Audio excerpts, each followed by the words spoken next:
Last night, like every night, the illegal immigrants were...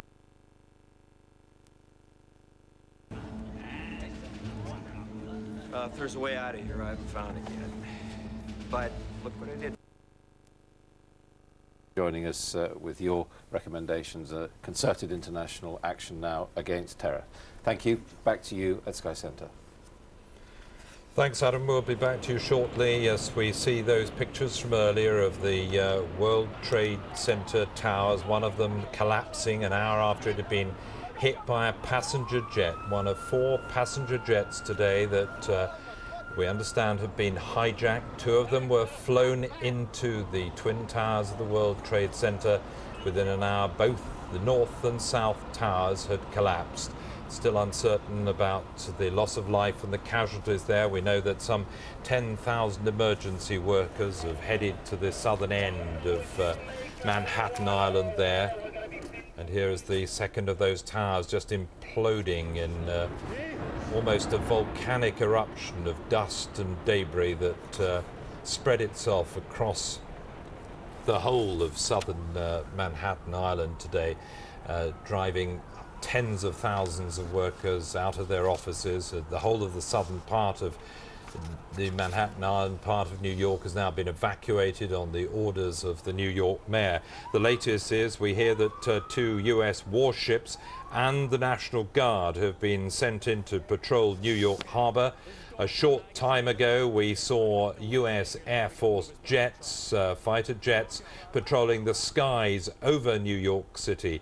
Earlier we had seen them, and our correspondent Keith Graves had reported hearing them and seeing them high above the cloud cover in Washington, D.C. Of course, on the outskirts of Washington, the Pentagon had also been hit by a plane.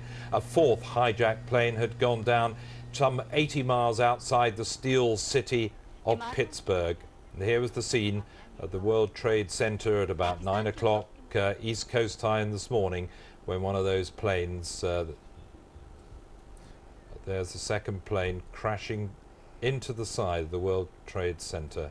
I can tell you that, sorry Jeremy, both of those flights were actually American airline passenger planes. There were 156 passengers and crew in total that were lost when those 2 aircraft smashed into the side of the World Trade Center. United Airlines also has 2 planes missing. One of them, Flight 93 from Newark to San Francisco, crashed near Pittsburgh. Another aircraft is still missing, thought to have hit the Pentagon. These are the pictures from New York City. Shortly after the World Trade Center tower collapsed after it had been attacked by terrorists just after 9 o'clock this morning. Utter and total confusion, disarray, panic. Which way to turn? Both buildings have collapsed around you.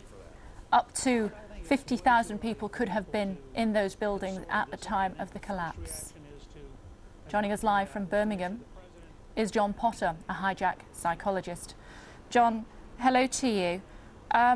We know that there were many passengers and crew aboard those 4 American Airlines flights, United Airlines, and 2 American Airlines jets. Do you have any idea what might have happened, how the terrorists would have approached the aircraft, what would have happened when they got on? Can you give us any idea how that would have panned out?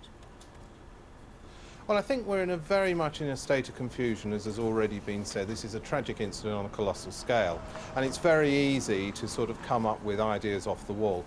My concern is obviously how the thing can have happened. I've actually travelled that route from Boston to LA, and security is tight on American aircraft. It's been tight for a long time. But what we have said when we've thought about hijacks is that in the past they weren't too difficult to do, but as security's tightened up, it's got more and more difficult to do it. And in fact, the last hijack which caught the news was last year at Stansted, which was a very different one from the normal one. So that was about a refugee escape issue. What we don't know at the moment is whether or not any demands We haven't had any sort of communications which you normally get in a hijack situation. My own feeling is that I think it's almost impossible to believe that the pilots from the airline would have crashed those planes themselves. I just don't think that can have happened. So my suspicion is that the aircrew were probably murdered by the terrorists on board the aircraft. But again, information's very, very sketchy, and that's just my own opinion based on very little knowledge, which I don't think anyone has at the moment. Just how difficult do you think it is? I mean, you're saying it's very, very tricky now to actually hijack an aircraft, thankfully, but obviously it's happened at least 4 times today. How would they have got weapons on board, that sort of thing? And what would the immediate atmosphere have been like once they showed who they were? That is one of the most worrying incidents about this sort of situation, because as security's tightened up, it has become much more difficult. You can only really do it with the cooperation of people on the ground, and it may well have been the case that there were people employed at the source airports for some months before who were actually in collaboration with these individuals. One of the other things that we have to bear in mind, though, is that new technologies have meant that we can have weapons which are much easier to break down, to strip down and disguise. There are a number of weapons built out of non-metallic materials that you can do things with to actually get them on board, so it's more difficult to detect them. But my concern is, with obviously the security angle, is that there must, I believe, have been some ground support in place well before this incident. How could it have been synchronised so effectively, Mr. Potter? Well, I think that again is an astounding issue, because we have several incidents running concurrently. It's difficult enough to manage one. It just shows you the level of tremendous planning that has gone into this particular situation. There is a suspicion that around the world there is the possibility of gaining hijack training on how to hijack an aircraft, and it would be quite plausible to think in this situation that it's individuals who are graduates of that training wherever it is held. So I believe there are people who study this very seriously, take it very seriously, and work very hard at being very professional in what they do. And our challenge for the future is, what do we do about these soft targets which are part of our way of life? You cannot protect everything, you cannot protect everyone. There's a limit to what you can do. We are just going to have to be much more careful about what we do in terms of allowing people to have access to things like aircraft on the ground. We have to vet people, take the whole security thing very much more seriously than even we are doing now.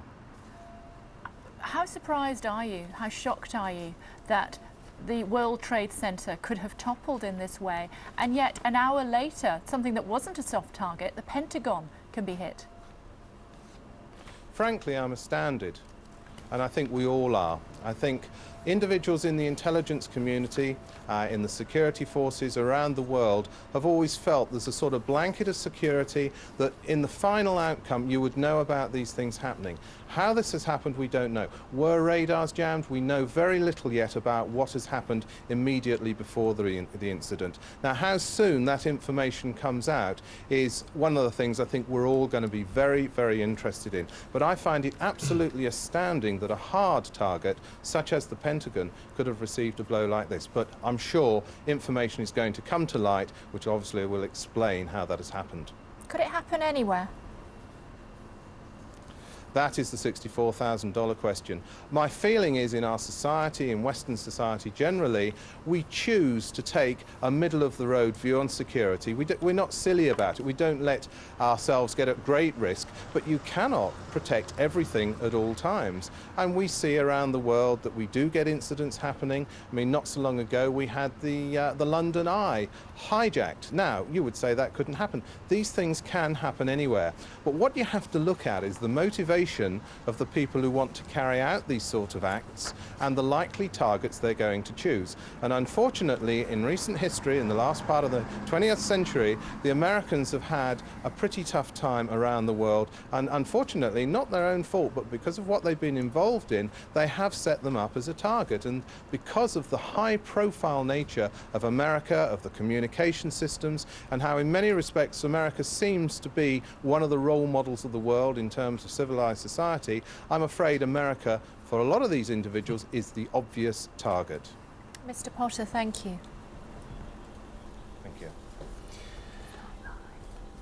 We're watching the streets of downtown Manhattan. Let's hear the Fox correspondent on the streets. They just went in, which suggests that perhaps they're getting closer to the base of the World Trade Center, where there might be many injured waiting to be rescued, in fact. And joining us now is a former detective with the New York City Police Department, worked with the Commissioner's Office. I know you're very familiar with crisis management. Tom Ruskin just came back from the base of the World Trade Center. Describe for us what you saw there. There's a lot of fire, a lot of debris.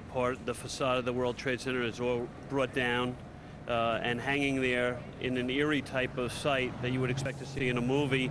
Fire is burning around it. Emergency crews are staged in the area but can't get close to it because of the fire and the chance that the debris may come down. What can we expect to happen next? Well, after they search for survivors, possible survivors, what will happen is the FBI will take over the investigation. The FBI will launch a massive investigation, as the President has told us this morning, which will definitely go up to Boston, where the planes originated, and thereafter go wherever the trail may lead. You're familiar with the way the city handles these types of terrorist attacks. You handled the last bombing at the World Trade Center. What's going on right now in the hearts and minds of New York City's finest? Well, what's going on is trying to rescue those people who may be left behind underneath the rubble, around the area, people who have been hurt. Hospitals have gone to a full state of alert in their triage areas. A block from here, we have a firehouse that is acting as a triage area so people can go in there and be treated with medical personnel. The city is on a high state of alert relative to the medical casualties that we may have. Do we have to work under the assumption that this is not the end? Is that the way the police department and all the other agencies handle this? Well, the military has gone on their highest state of alert. We don't know if it's over. We don't know. We know that all planes have been grounded throughout the country at this point in time, and thereafter each step that has been planned for will take effect. A lot of people might say, well, New York City should have been ready for this. The police department, everybody else should have known that something like this might happen. Was the department prepared? Did it have a plan in place? The city constantly trains and retrains. The Office of Emergency Management does nothing but train and retrain and get ready for something like this. But we live in a very free society where our gates are open, where people come in and visit. Terrorism has always been a possibility in the United States because we don't live under the tight control of other countries. So a plane hitting the World Trade Center or two planes hitting the World Trade was something that could happen. They are trained for it. I don't think that anyone would ever expect it to happen. Two planes in one day in one city, another plane to hit the Pentagon, another plane to crash in Philadelphia. All right, Tom Ruskin, thanks a lot for joining us. We're hearing that there's a run on a lot of grocery stores in New York City, Upper East Side in particular, where people are starting to panic and thinking they might not be able to get food and supplies and that sort of thing. And obviously the message is not to panic and not to take these kinds of actions. Also, I want to point out they're looking for blood. They need blood donors, and they're asking people if you're able to donate blood to go to a number of locations in New York City to do just that. So something that everyone should think about. Reporting live in Lower Manhattan, I'm Rick Leventhal. Now back to you. All right, Rick, thanks very much. Let's get an update now from Shepard Smith in the Fox Newsroom. Shepard? You join us here on Sky News on Tuesday, the 11th of September, with extraordinary scenes unfolding in the United States, the worst terrorist attack in modern history. Two hijacked planes crashed into and destroyed the Twin Towers of the World Trade Center in New York. At the start of the working day, up to 50,000 people are employed in those two buildings. A third hit the Pentagon, and a commercial plane has gone down in Pittsburgh. The loss of life has been described as tremendous. Could you give us your name? Yeah, my name is Stuart. Stuart, where are you right now? The sequence of events began in New York at 1:45 this afternoon British time, just before 9 in the morning in the United States East Coast. The first of two hijacked American Airlines planes smashed into one of the towers as many of the 50,000 people who work at the trade centres were arriving at their desks. Smoke billowed from the building. 18 minutes later, while live pictures of the aftermath of the first crash were being beamed around the world, a second plane swooped down onto the other tower of the World Trade Center, and that's what happened. It headed for the other tower, and as the World Watch smashed into the building, there was a huge fireball and debris showered the buildings and streets below. As you can see, slow motion pictures reveal the full force and horror of the crash. Passengers and crew aboard that aircraft, the two American Airlines planes, had both been bound for Los Angeles, one from Boston, the other from Washington. This is a scene from the World Trade Center before it collapsed. Tens of thousands of people work in both of those buildings when the attack happened. Those who survived the initial impact could be seen trying to alert the emergency services from the windows of the 110-story building. As you saw, their fate is unknown. Soon after, both towers collapsed.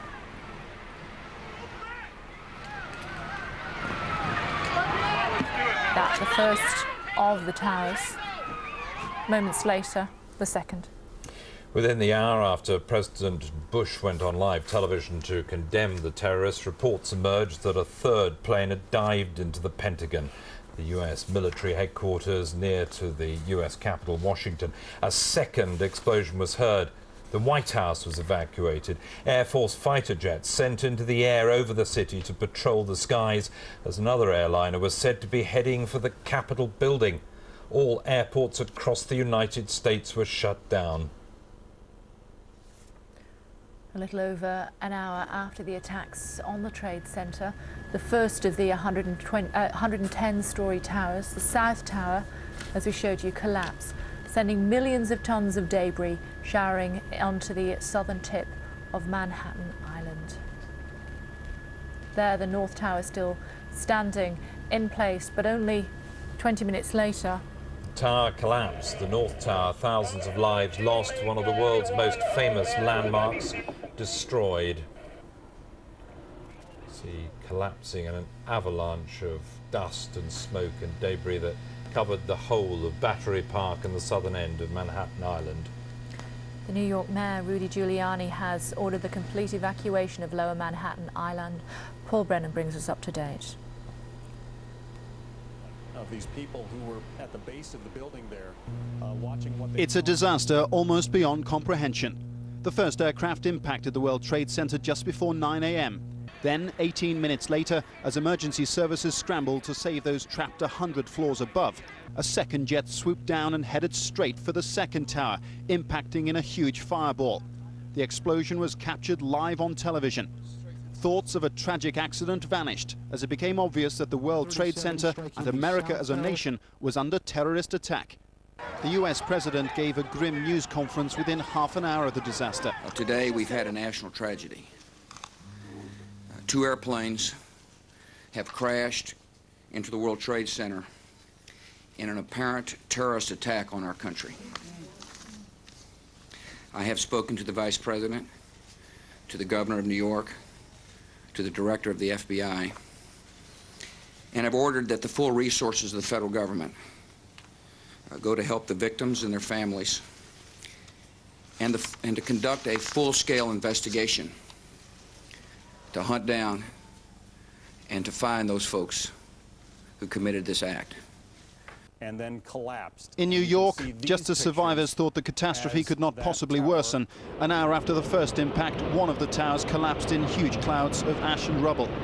20 minutes later, with flames and smoke pouring out of the upper floors, the second tower gave way. The landscape of New York has been changed forever. The landscape of the American psyche has been irreparably scarred. With America still reeling from the shock, another passenger jet was deliberately crashed against the Pentagon in Washington, the heart of America's military organization, causing a huge explosion. The three aircraft were passenger jets hijacked in midair, two having taken off from Boston, the third from Washington. A fourth hijacked jet was brought down 18 miles from Pittsburgh. It's not yet known which group could have ordered the catastrophic suicide missions. The White House has been evacuated. All flights have been grounded within America and its land borders sealed. Reports of another hijacked aircraft en route to Washington caused panic in the seat of government. Fighter planes are now patrolling the skies. Paul Brennan, Sky News. Straight across live to the streets of New York. Fox News has the latest. As far as in a global sense, how many people are hurt, how many people no one has a clue. Okay. Thank you very much. We'll let you go back to your work. Okay. Family members can call St. Vincent's Hospital.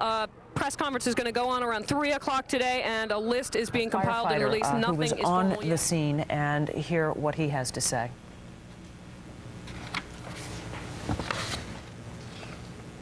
I saw people originally coming out the window, and I was, at that time I was quite upset about it, that I thought we should get in there. But then the explosion on the South World Trades happened, and I said, this is something we have to do, we have to back out. We backed out over here, and even then, that's when I was caught again in the second explosion. Yeah, I went up to the elevator, the 24th floor. As soon as we get up there, the elevator get out. I got power, we lost power in the elevator. Thank God we kept one of the truck guys there, and he forced the door, and then we worked our way down the stairs. As we came down the stairs, we were just dragging people along with us, and then when we came outside, it just blew, the tower blew, and I found the mask on the floor as I was crawling. Amazing sound from a firefighter who was on the scene. How many of your people, we how have many been police on and the air now firefighters for were there? Let's hear the around base latest of from Twin Towers when Mayor you- Giuliani, Rudy Giuliani of New York. Worried about them, and saw some of them rush in and go in, and was with them. We were in a building that was trapped for a while, so when we left, I could see that there were going to. There's no question there are going to be significant casualties to our emergency personnel. It's terrible. What do you say to the residents of New York City right now? Clearly, Manhattan has been locked down. The transportation in and out is shut off. First of all, anyone in southern Manhattan should just head north. Just get beyond Canal Street, even further north. Not only is it safer because the smoke condition is still very bad, but it will help us in the emergency efforts if we clear out southern Manhattan, Canal Street south. Everyone should just leave and walk out and walk north, and therefore we'll be able to get the hundreds and hundreds of ambulances that we have to get in, and then take people to emergency hospitals out as fast as possible so we can save as many lives as possible. To the rest of the people in the city of New York, just pray, and things are safe and things are secure right now, and let's keep hoping and praying that the casualties are kept to the smallest number possible. We've put out the appeal, Mr. Mayor, for blood donations from people nationwide, but what else can people do to be helpful? Anyone that has emergency techniques or emergency expertise can volunteer. Volunteer at the local hospitals. Volunteer to give blood. We're gonna need blood. We have over 170 hospitals in the city of New York. We're going to utilize virtually every single one of them, and the hospitals in the surrounding areas. So anyone that believes that they can donate blood, I'll give you at least one location: 153 East 53rd Street. That's 66th in Amsterdam.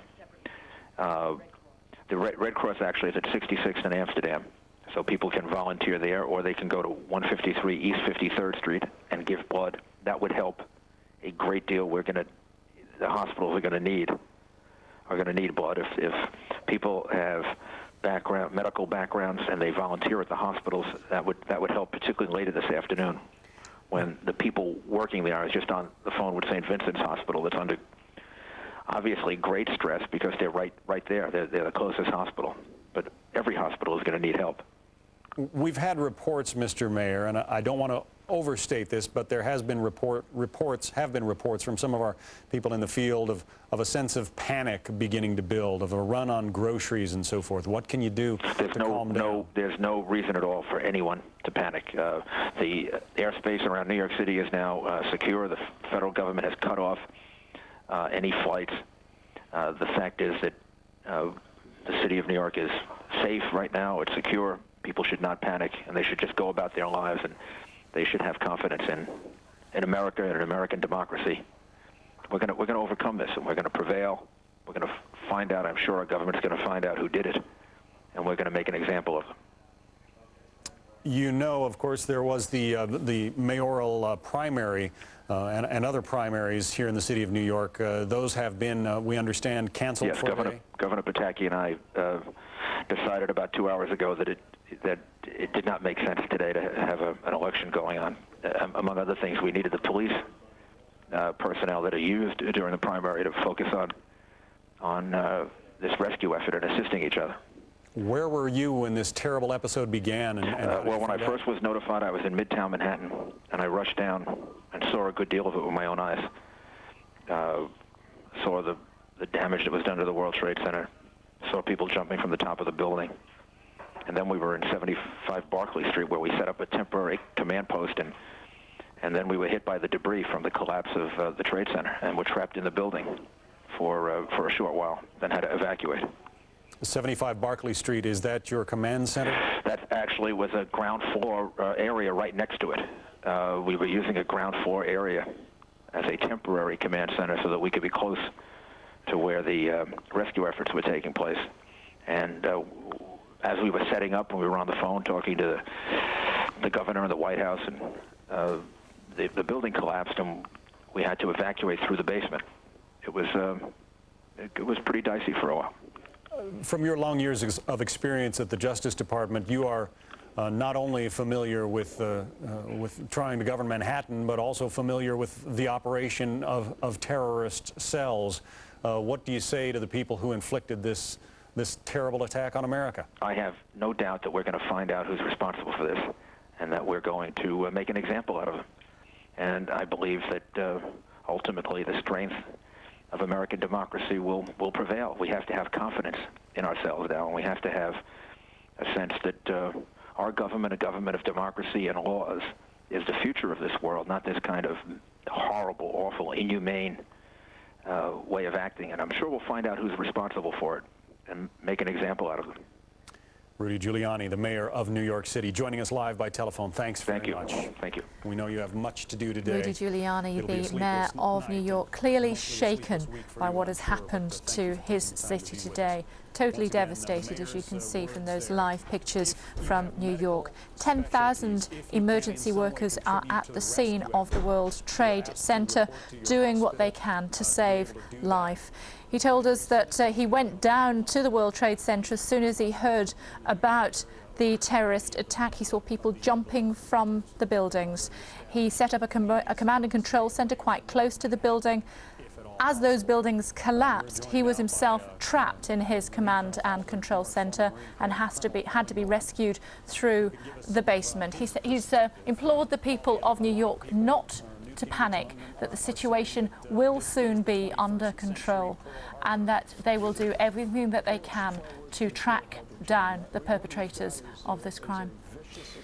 Let's just take a look at Downing Street. There on the right is the pillared room at 10 Downing Street. In a couple of minutes' time, we're expecting to hear from Prime Minister Tony Blair. He's been meeting with Cobra, the Cabinet Office briefing room. He's going to be making a statement in just a moment. In the meantime, Philip Baum from Aviation Security International is with us.